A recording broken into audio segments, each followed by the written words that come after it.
друзья, меня зовут Николай, и сегодня мы с вами посмотрим на Альминское водохранилище. Ведь совсем недавно в него пустили воду, его наполняли. Возможно, оно уже полное, потому что в данный момент по каналу, который заполняет это водохранилище, вода не поступает. Но мы сейчас с вами прогуляемся и все посмотрим. А вы пока не забудьте подписаться на мой канал.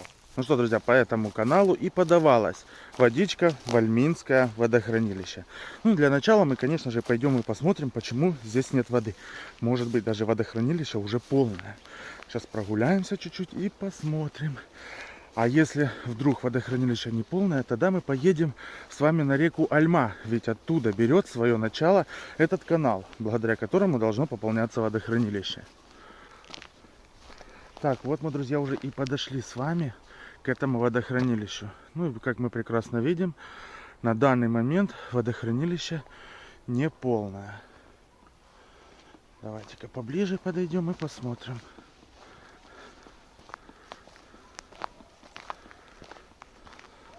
Уже, смотрите, все начинает цвести. Красота. Немного, друзья, красоты, цветущих деревьев, которые дадут нам в этом году прекрасный урожай.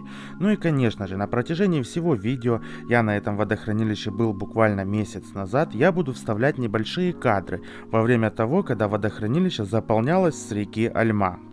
И можно будет сравнить, сколько все-таки добавилось воды в Альминское водохранилище. Вот мы уже и добрались до самого водохранилища. Теперь мы сейчас немного полетаем и посмотрим сверху, как оно все выглядит. Альминское водохранилище расположено в Бахчисарайском районе Крыма, рядом с селами Заветная, Нововасильевка, Новопавловка и Почтовая. Кстати, Альминское водохранилище – искусственный водоем и было построено в два этапа. В 1929 году объем водохранилища составлял 1,7 миллиона метров кубических, а в 1934 году строительство Альминского водохранилища закончился, и объем водохранилища составил 6,2 миллиона метров кубических. И этот водоем должен был решать две проблемы. Во-первых, он должен был поддерживать уровень реки Альма в случае сильных засух.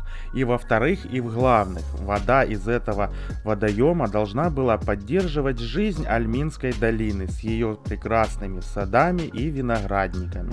Плотина на Альминском водохранилище земляная, и высота ее составляет 20 метров, длина плотины 220 метров, а ширина по гребню 7,5 метров.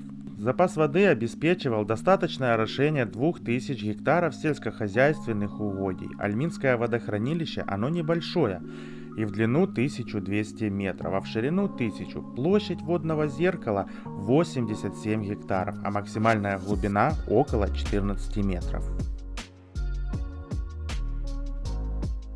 А вот теперь мы можем с вами сравнить, сколько все-таки наполнилось в это водохранилище воды за последний месяц. На данный момент мы видим, что плиты находятся в воде, хотя вода должна подходить по самые деревья.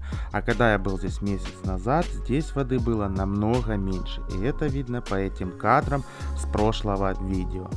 Альминское водохранилище расположено в балке Базар-Джилга и до Второй мировой войны так и называлось. Но после Второй мировой войны, после окончания, этот водоем переименовали в Альминское водохранилище. И так оно называется до сих пор.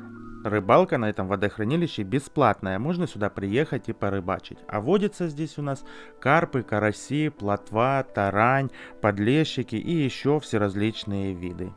И, конечно же, если есть среди нас рыбаки, пишем об этом в комментарии. И тогда я добавлю еще одну рубрику видео про рыбалку. Будем ездить на рыбалочку и смотреть, что ловится. Но это, конечно же, только после нереста. А это у нас водовыпускное сооружение в виде бетонной галереи прямоугольного сечения. Пропускная способность 3 метра кубических в секунду. А вот и канал, по которому и должна поступать вода в Альминское водохранилище. Но в данный момент по нему вода не бежит, как мы с вами это можем прекрасно видеть.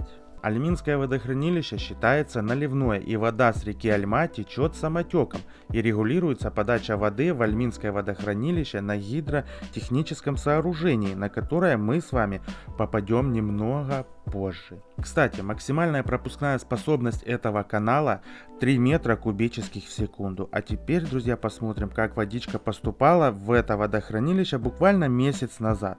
Ну и, конечно же, длина самого канала до Альминского водохранилища от гидротехнического сооружения составляет практически 5 километров. И, кстати, теперь мы отправимся с вами на ГТС.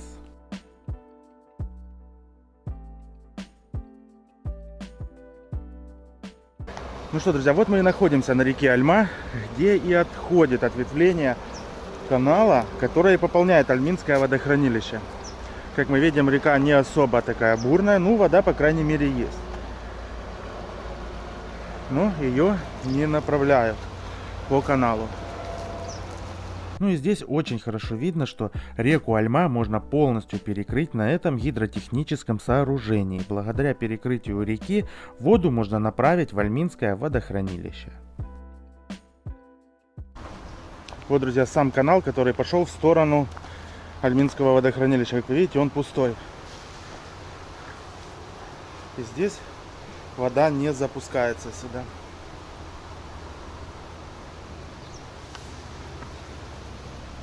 Ну что, друзья, вот такая вот у нас получилась обстановочка на водохранилище Альминское. Надеюсь, видео вам понравилось. Но об этом я могу узнать только из ваших комментариев. Ну, естественно, я тоже оставлю свой комментарий для того, чтобы вы перешли на Яндекс.Дзен и тоже там подписались. Но на всякий случай, друзья, всем огромнейшее спасибо за вашу поддержку, за ваши комментарии, лайки. Всем, друзья, добра и мира. И до новых встреч в новых видео. Всем пока!